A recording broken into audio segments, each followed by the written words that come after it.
¿Qué te dice Jesús hoy en el Evangelio?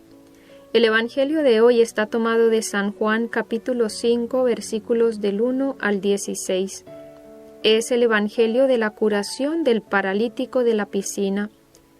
Este Evangelio nos deja varias enseñanzas. Por un lado vemos cómo el Señor se interesa por el sufrimiento del otro. Le pregunta, ¿quieres quedar curado? El Señor siempre está dispuesto a escucharnos y a darnos en cada situación aquello que necesitamos. Él no es indiferente ante nuestros sufrimientos, pero tiene su momento y su manera para obrar.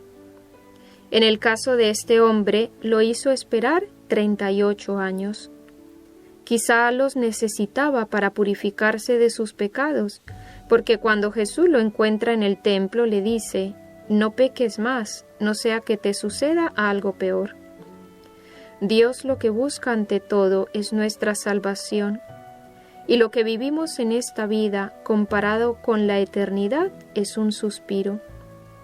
Luego, aunque 38 años nos puede parecer mucho, si gracias a ese sufrimiento ese hombre se convirtió y se salvó, valió la pena.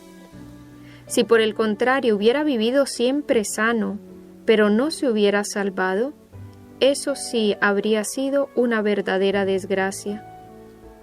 Pero tristemente, hermanos, nosotros no solemos medir las cosas así. Por eso debemos aprender a ver las cosas como las ve Dios y a valorarlas desde el punto de vista sobrenatural, porque lo demás es perder el tiempo. A eso nos invita este tiempo de Cuaresma, dejar nuestro hombre viejo y revestirnos del nuevo, es decir, dejar nuestra mentalidad rastrera, superficial, terrena, vana, y adquirir la mentalidad de Dios. Luego vemos que el hombre le expone con sencillez su situación. Señor, no tengo a nadie que me meta en la piscina, y cuando se agita el agua, mientras yo voy, otro baja antes que yo. Y esta actitud nos enseña un método muy sencillo y muy hermoso de hacer oración. Muchas veces decimos, es que yo no sé orar. Haz lo que hizo este hombre. Habla con el Señor, exponle tus necesidades con sencillez, sin palabras rebuscadas, como cuando hablas a tu amigo, a tu padre, a tu madre. Y no nos cansemos de esperar y de perseverar en la oración. También vemos que el Señor le dice, no peques más, no sea que te suceda algo peor.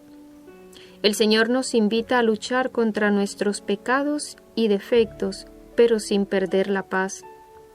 Un conocido autor espiritual nos dice, no debemos sorprendernos ni desconcertarnos cuando, habiendo puesto todos los medios que razonablemente están a nuestro alcance, no terminamos de superar esa meta espiritual que nos habíamos propuesto.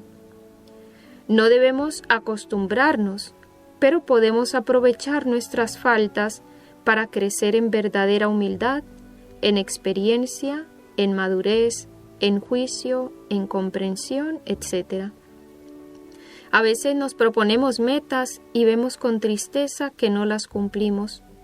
Por ejemplo, quizá alguno de nosotros nos habíamos propuesto muchas cosas en esta Cuaresma y vemos con tristeza que nos hemos quedado muy lejos de lo que esperábamos.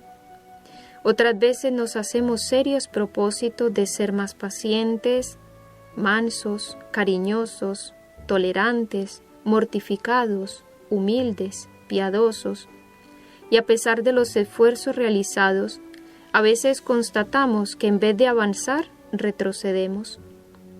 No nos desalentemos, hermanos, sigamos luchando, presentémosle al Señor con humildad nuestra miseria y pequeñez, digámosle, mira, Señor, ya ves que sin ti no puedo nada. Y esta súplica hecha con sinceridad y con humildad agrada mucho al Señor, más que si fuéramos a Él, inflados de soberbia y vanidad, cargados de buenas obras y de penitencias. Este hombre del Evangelio fue constante durante 38 años, y el premio de su constancia fue el encuentro con Jesús. Acudamos a la Virgen para que ella sea nuestra maestra de vida espiritual, que nos enseñe a ser pacientes no solo con los demás, sino también con Dios y con nosotros mismos, sabiendo esperar el tiempo de Dios y no cansándonos nunca de estar siempre empezando de nuevo.